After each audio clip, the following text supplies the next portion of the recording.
Fnatic is going to be taking a Doran's Blade on his Sivir. I will be very intrigued to see where these two AD carries end up finding themselves laning. Yeah, and actually, when we were in the break before, we were talking about how Vayne and Sivir, I've seen them picked as double AD carries before, but Sivir was the AD carry and Vayne was a solo laner going up against someone like a Renekton or like that. So very interested to see where they wind up going and who's actually going to be in a duo lane with Evaniskus here. Is a little bit of poking and prodding as they wind up going over by Cognitive's red buff area. We just did the Fiddlestick's Dark Wind picked up first, and because everybody from the side of Cognitive is grouped up, they're going to be cursing under their breaths about that Dark Wind bouncing back and forth between them. But other than just a little bit of jockeying for Vision Wars, they actually deny from the side of Velocity. They just wind up poking at each other and then going back to equal sides of the map. Yeah, Velocity, they're only going to get ward down toward near like the entrance into that side of the jungle, but they seem to be considering chasing this one out. Captain Ziploc's going to throw the flag over the wall. It's not going to reveal anyone here. So this is very interesting. Neither side has actually put a ward down onto the blue buff area. So if Velocity end up making another run into this area, Cognitive won't be able to see them coming until they are already there. Well, Velocity does have a 60-second ward in the banana brush, but it's not revealing that top section of the brush, so they don't exactly know if Cognitive has stayed over by their blue buff area, or if they've actually moseyed on and gone out to yonder pastures here. But it does look like we do have a lane swap initiated by both sides. Dual lane's going to be going into the top lane, and it is going to be Vayne heading into a 1v1 matchup against Caitlyn, which normally you see Vayne's trying to avoid that straight head-up matchup. Yeah, especially with a champion like Annie there as well. Annie just has so much early pressure against a low-range champion like Vayne. There's so many opportunities to get a good stun down, trade really favorably with Caitlyn, and then Vayne doesn't really have an answer for that. Fiddlestick is going to have to be the answer for that. Evaniskus is going to have to just do a fantastic job of zoning people away and protecting Impactful through these early levels. Well, it's going to be a battle of the two Annie support mains in the NACL. Both of these guys, Zaineking and Evaniskus, have a lot of experience playing Annie. Now it's time to see if Evaniskus can utilize that Fiddlesticks to play against Annie. Of course, you can see in the top lane area, they are very afraid of that early stun being charged up by Zaineking, but the Dark Wind and those bounces to silence her are going to be a good deterrent, at least in the early stages of the game, and it's letting Impactful and Nothing Here just kind of harass each other one-on-one, while Fiddlesticks actually starts to get a slight upper hand in this top lane matchup. Now, across the board, we've actually seen not too much kind of going down. CS accounts pretty much even in both the mid and now what would be the bottom solo lanes here, as we do see Chris's Olaf hitting a level 2 at about the same time that iDream Zach is going to be able to, but their health bars are staying relatively even. The amount of pain that Cris puts down onto iDream, it's just kind of being healed up by just going over those blobs. And that's we're going to see Cris is going to have to basically maintain a really aggressive posture in this lane and try to deny those blobs to iDream. Obviously the blobs, one of the things that was changed with Zach is that the blobs it's a little bit easier to actually zone him out and make it a little more difficult for him. The hitbox on the blobs is a little bit smaller now. He might actually have a pretty good opportunity at shutting down a lot of that sustain that iDream is going to get from his passive. Well, iDream has actually backed off towards this tower and has a slight experience disadvantage because of the nature of the creep waves. Ziploc's going to come down here with this double bust, and a Ghost already popped by Cris. Ziploc kind of just blocks him off there. The Undertow goes out as well. Ghost has been popped by Cris, but in comes NK Inc from behind. Now Ziploc has to flash away. Cris getting dangerously low, but he is going to pick up the first blood. iDream's going to get a kill back for that one. His passive is still available, so NK Inc's not going to be able to burst down Zach for now, but it's a 1-for-1 trade and worth it for first blood going over to Cris. So the first blood is going to go over to Cris, but he's going to have to deal with the fact that iDream picked up the double buffs in that exchange, and that could be very problematic. That cooldown reduction and Nothing Here, man, those bounces.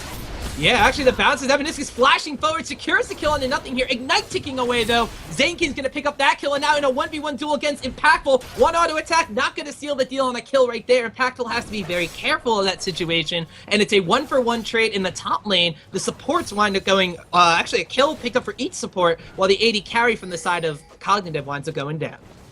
And that was some space that Impactful really, really needed. He's gonna be able to ideally... Well, no, he's going to have to head back out here as he did get zoned out as well. I was going to say that he might be able to get back up against some CS, but I was like, wait, no, he had to run away from Annie.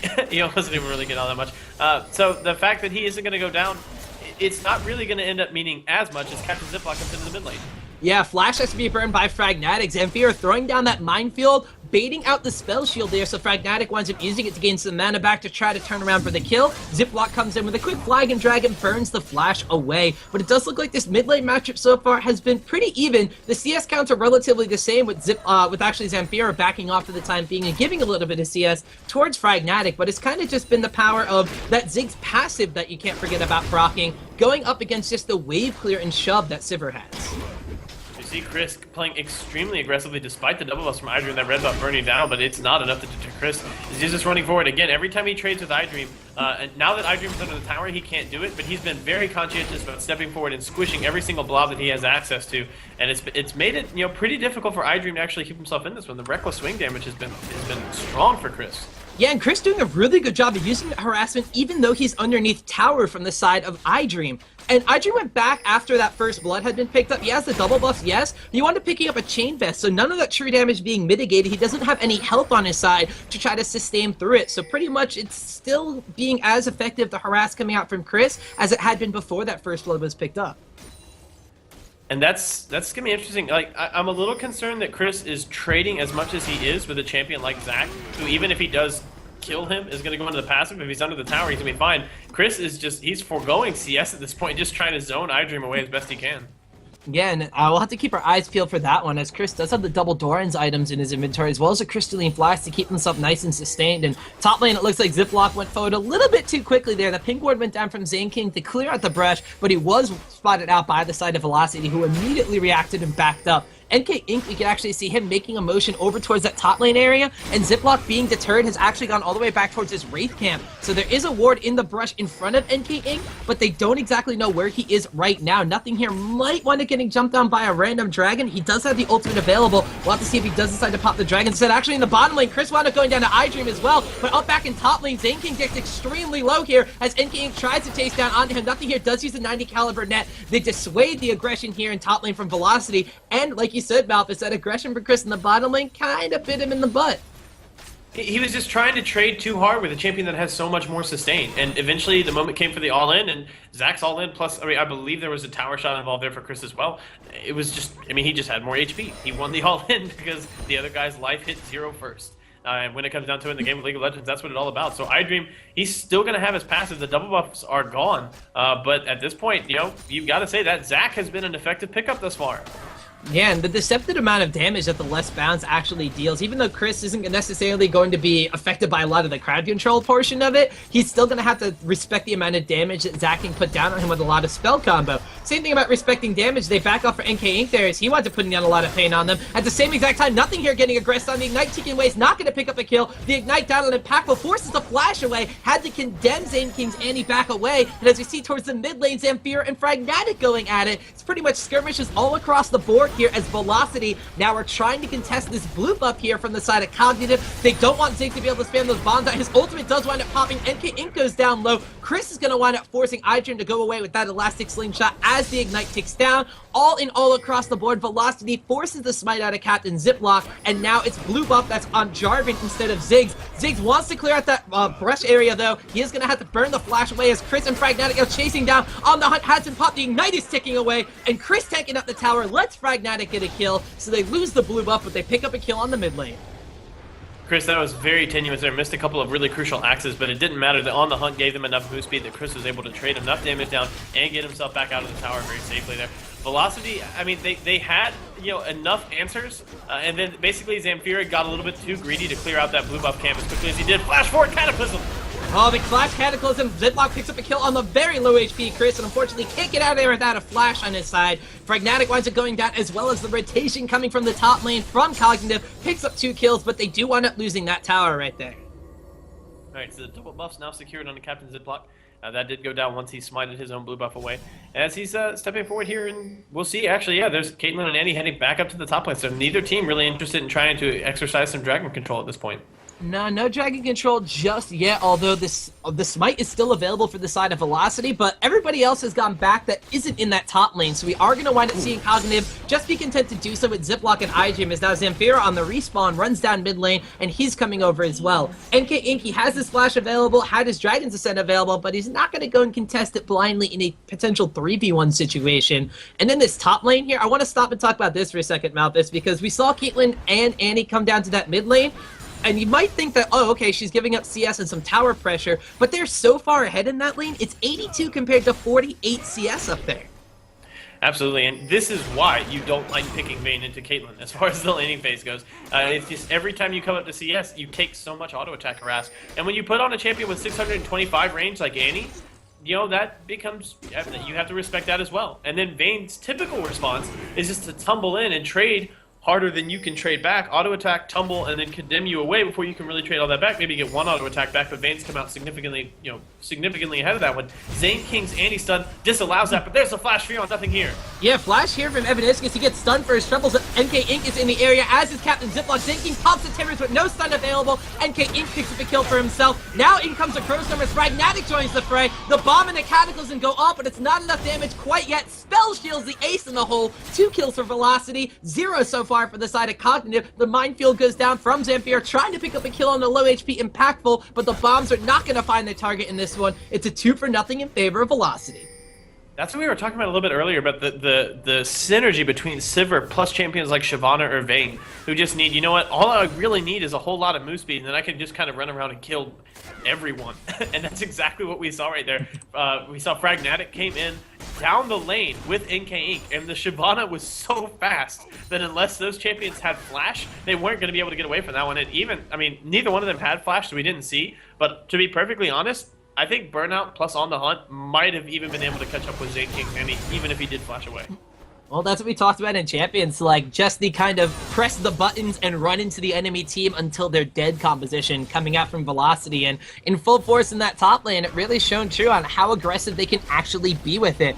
And even though they haven't taken down that top lane tower after that top engagement, they are going to wind up swapping their lanes back up, partly due to that CS disadvantage that Impactful currently has. So it's going to be Vayne with those silver bolts stacking up. She only has 1 level in it currently, but it's going to be going up against a tanky Zac who, well, with a Sunfire Cape on his side, true damage and percentage of health damage are going to be a little bit of a nuisance for him even this early on.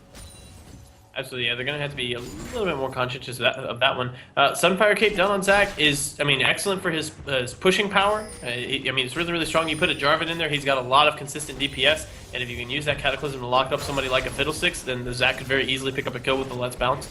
But, I mean, at this point in the game, damage-wise, I have to feel like Chris's Olaf is significantly more threatening, even though all he's picked up are pieces of a Spirit Visage. That's just, the champion has so much damage in his kit, you must respect it. And the one thing is, too, by putting Cris into that 1v2 situation, when he has the Ragnarok available, he's not going to be afraid of an anti-stun to potentially wind up going into a bad situation. You can see already, nothing here taking out extreme low just through the undertows and the reckless swings. There's the Timber stun, and the Ragnarok gets popped. Cris winds up taking a couple tower shots, gets the kill on over to Shyvana, and, well, we literally just talked about the damage and the no fear from the Timber stun, and it shows true right there. So, yeah, long story short, respect Olaf's damage. That's, yep. Okay. Okay, Cris, well played. Well played, sir. He actually doesn't have a single level in Vicious Strikes, 4 levels in Reckless Swing, and 4 levels in Undertow, so that's massive amounts of DPS. He's pretty much gone for just all damage and no sustain on his Olaf build, so as you can see right there, it definitely wound up paying off for him in that 1v2 kind of situation. Now we have Velocity with 3 members strong on the bottom lane, 2 members strong on the top lane. They are really going for these outer towers that are left on the map. Top lane took a little bit of damage, bottom's gonna be a little bit harder here. Cataclysm locks him up for a Ziggs bomb, but Evaniskus winds up just sitting there channeling the Curse Storm in their face. Pragmatic picks up 1 kill. Evaniskus pays with his life for it, but now Impactful is taken away with an Ignite and a Let's Bounce from iDream Zac. Zamphira gets an extremely low flash away from Pragmatic's gonna pick up a kill and avoid death for now, but iDream is chasing down, uses the Elastic Slingshot. No spell shield available for Sivir left there. iDream picks up a double kill for himself, and it's a 3-for-2 situation in favor of Cognitive. And then on the other side of the map, Cognitive are going to have the opportunity to try to push down this tower as well. So, things are looking pretty bright for Cognitive right now. I mean, a couple of scary exchanges early on. Cris just randomly picking up a kill with the help of NK up in the top lane. They definitely were not expecting that. Plus, nothing here uses cleanse to get away from that one. But down in the bottom lane, really, really solid play and nice trading here for the side of Cognitive is going to apply enough pressure that they pull people away and they offer themselves the opportunity to grab the top tower. And iDream's going to be able to deny a significant number of creeps into this one while getting some damage down onto this tower. So Cognitive, they lead by a little over 1,000 gold. So I mean, they're still in a good spot, despite the fact that we've seen a couple of plays that were kind of like, but they're playing this one well. Well, Velocity took a bit of a gamble right there. They had 3 in the bottom, 2 in the top, and were trying to pressure those outer towers, and they lost the fight on both fronts to Cognitive. So they lose a tower in the top lane. That bottom tower takes a lot of damage, and now that duo lane could potentially go into the bottom area. They could just push out this top lane and wait for a dragon to come up like it will be in the next 30 seconds. Cognitive, by turning around that aggression from Velocity, have kind of gained a little bit of the upper hand. And even though Velocity had the numbers advantage in a certain area while pushing down those towers, they didn't have the synergy of their full composition. We've seen Sivir and Shyvana be a big driving force for going forward, but not necessarily the squishy Fiddlesticks and the underfed Vayne at this point in time. So we see Zamphira just trying to farm up. He's got the Athene's Unholy Grail done. There's the spell pin moots as well. As we take a look at Pragmatic, he's picked up a Bloodthirster first and looks to be potentially going in for a Last Whisper as a second item. That makes some good sense to me. Olaf has actually just gone straight up Spirit Visit, just his first item, along with the Crystalline Flask, which is intriguing to me. And this is my principal concern right now for the side of Velocity, is the fact that Impactful here at the 16-minute mark has not been able to complete even his Blade of the Ruin King as the first item. Impactful is significantly further behind. He might get something here as they go in for this fight. Oh, Crowstorm gets popped, or Evaniskus the fear onto nothinghere. He's going to wind up taking a lot of damage. The Dragonborn goes out. nothinghere nets backwards. He's still alive. Zaineking's going to wind up being the one that bites the dust there, but a lot of damage coming up from the side of Cognitive. Impactful has to tumble away from a flag and drag. Ziploc gets down extremely low, but Zamphira is chasing down into a 1v2 situation, dealing a lot of damage, has the blue buff available. Pragmatic comes in from the side, turns it around with an On the Hunt. The bounce away onto the satchel charge is going to keep him alive for now, but Cris is beelining straight for him underneath that tower. He's chasing away on the Caitlyn Ziploc, chasing towards Zamphira, and even though a lot of ultimates are popped in that situation, it's a 1 for none so far. My goodness. Cris still sticking around with this one. He thinks he can find an opportunity here with the rest of his side. Pragmatic and Impactful going to start getting some damage on the tower. iDream is maybe, no, not going to get the initiation as Kadim. Going to keep Impactful safe on this one. But man, oh man, Evaniskus tried to flash forward and get a fear down. He actually got disrupted by the satchel charge and didn't have the opportunity to really get any meaningful CC down into Zamphira. That was arguably the only thing that kept Zamphira alive in that one. And also we should point out, Zaineking wanted to turn that around and counter-engage. Like, he was sitting there praying for an opportunity to counter-engage, but the Dark Wind from Evaniskus bounced to him so many times and just kept him silenced that he never had the opportunity to get that stun down and turn that fight back around. Alright, so now we have Cognitive once again. They push away the aggression from Velocity, and it opens them up into what can be the second dragon of the game for them. With no one from Velocity really nearby except for Evaniskus and Cris, they're not going to be able to get over the wall, and they're not going to be able to wind up denying that one. So even though they do get the top tower from the side of Velocity, they lose out on that dragon, and the bottom tower is still going to be defended for the time being from the side of Cognitive. NK Inc. has kind of gone into split push mode. It's kind of like he's the new the new top laner, and Cris is the new jungler, as he and Evaniskus are turning the aggression down onto nothinghere, trying to take advantage of the weaker mid-game lull from Caitlyn here. We can see a lot of damage being applied from Cris. He is going to be able to pick up a kill for himself, while Evaniskus pretty much just runs zone defense on Zaineking in that bottom lane. Yeah, that was one of the issues with Olaf. One of the reasons why people felt that his power level needed to be revisited was because there was a situation where if he landed an undertow on you, you never got away from it. Like, you just didn't, unless you had an escape spell. There was no way you were going to be able to avoid him right there. And that was a situation. 90 caliber net had already been used. There was no flash available for nothinghere. Once Cris landed that one undertow, all that move speed he has, plus basically the chain slow coming out, just guaranteed nothingere's death.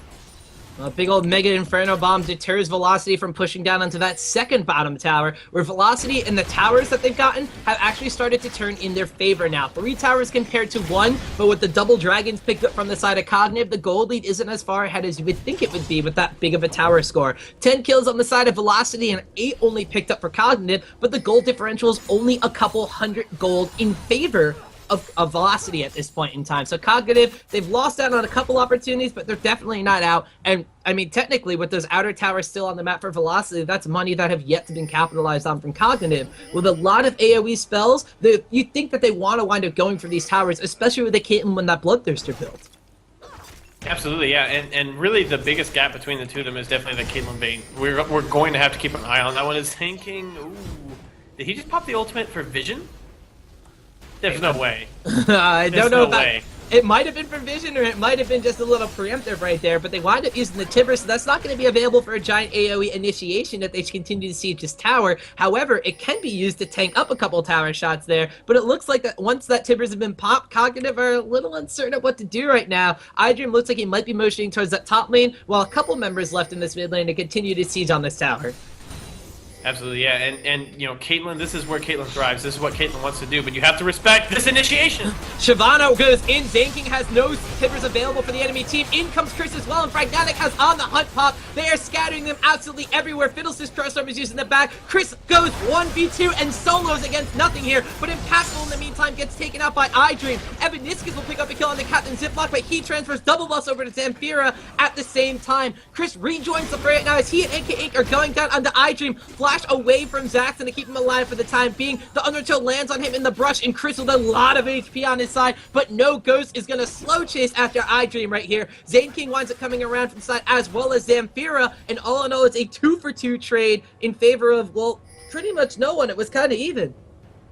And I mean, there's mechanical flaws that are coming down. Honestly, there's some execution errors that are happening there. Zamphira's ultimate didn't hit anybody. Fragnatic popped the spell shield just like in case something happened, like maybe if he lagged out. But he was pretty much the only person that the Mega Inferno Bomb even had an opportunity to hit.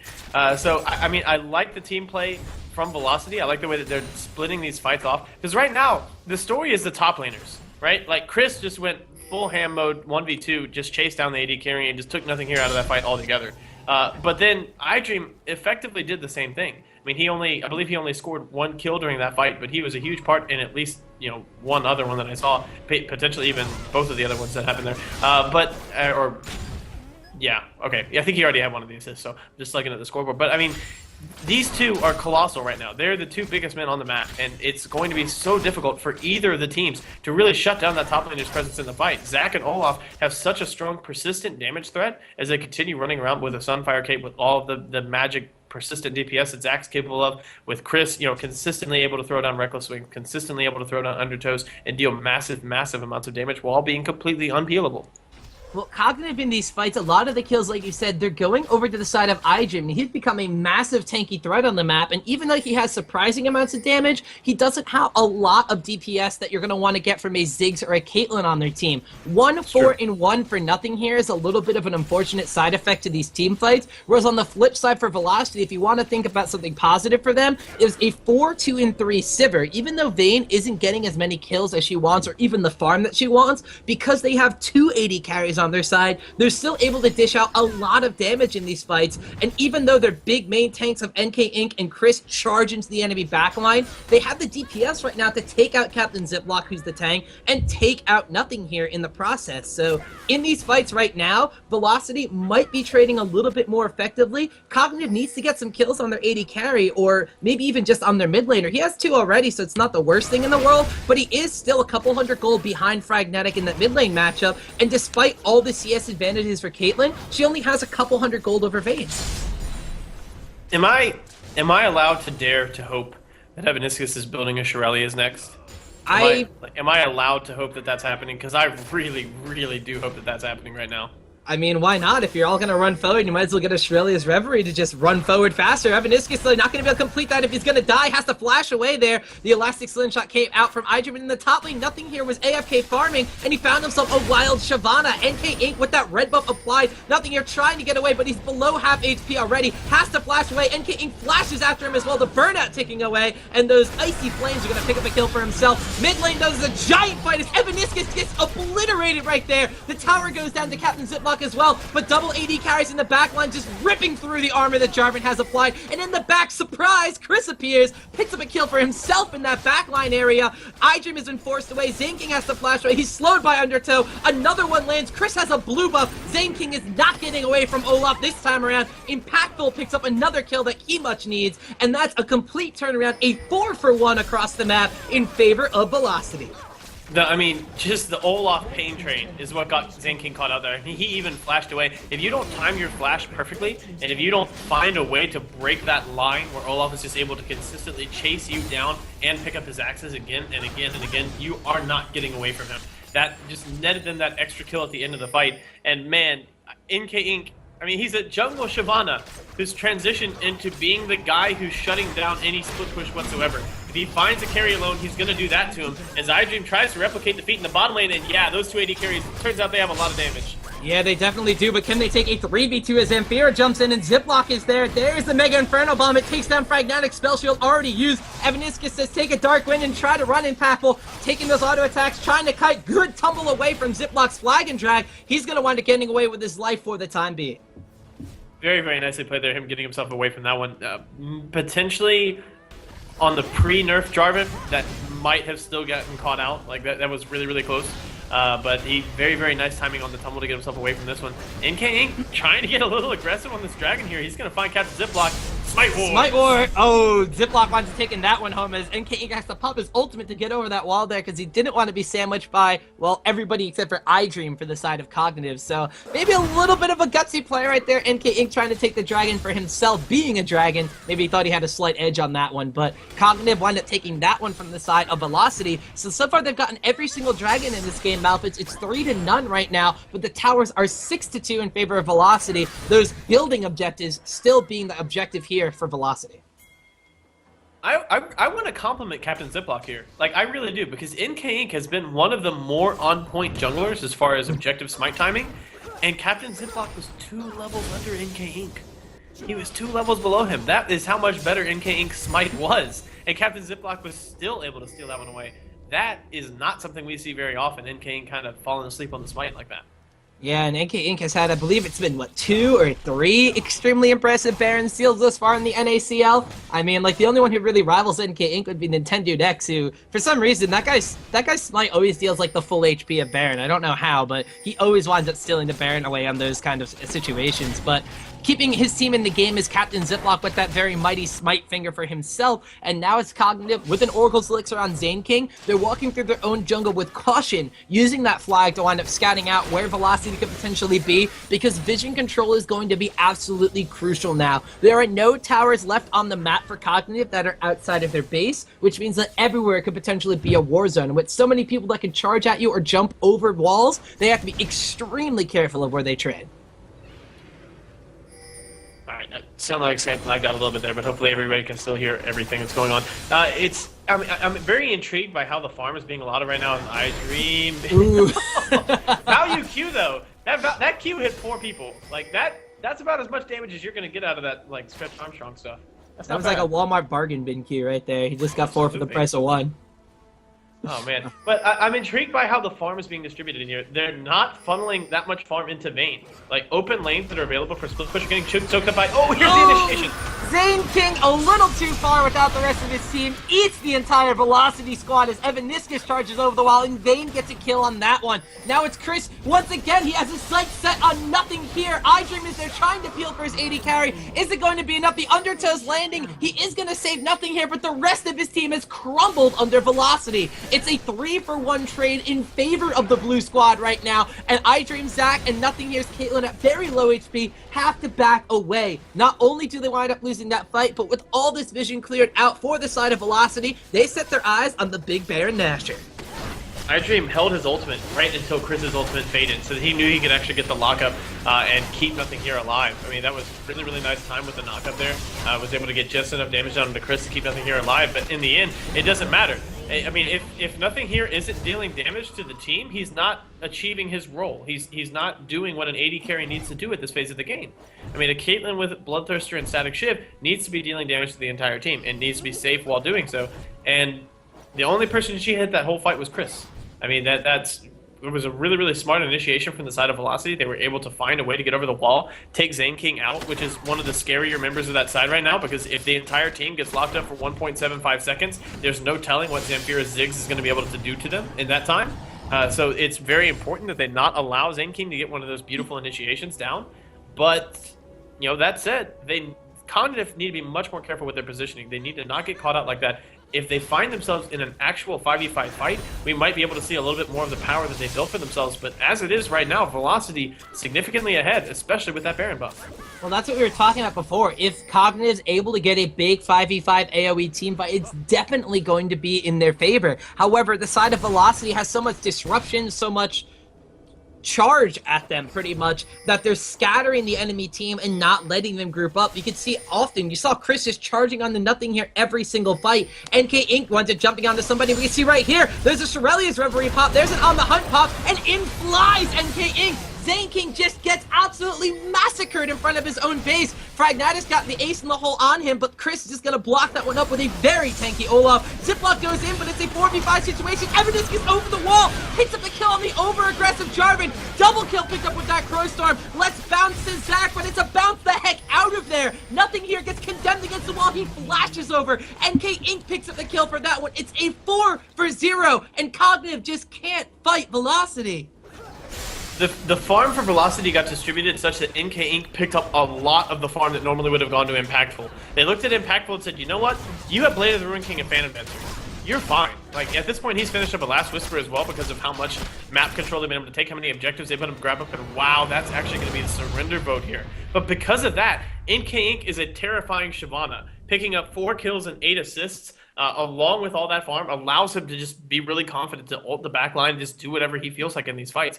Big shout out to Evaniskus for getting behind the wall, crowstorming back out, and then fearing Zamphira. So Zamphira didn't even have an opportunity to ult that fight. That was just really, really solid teamfight execution from Velocity. They pulled Cognitive apart, and then they just demolished them.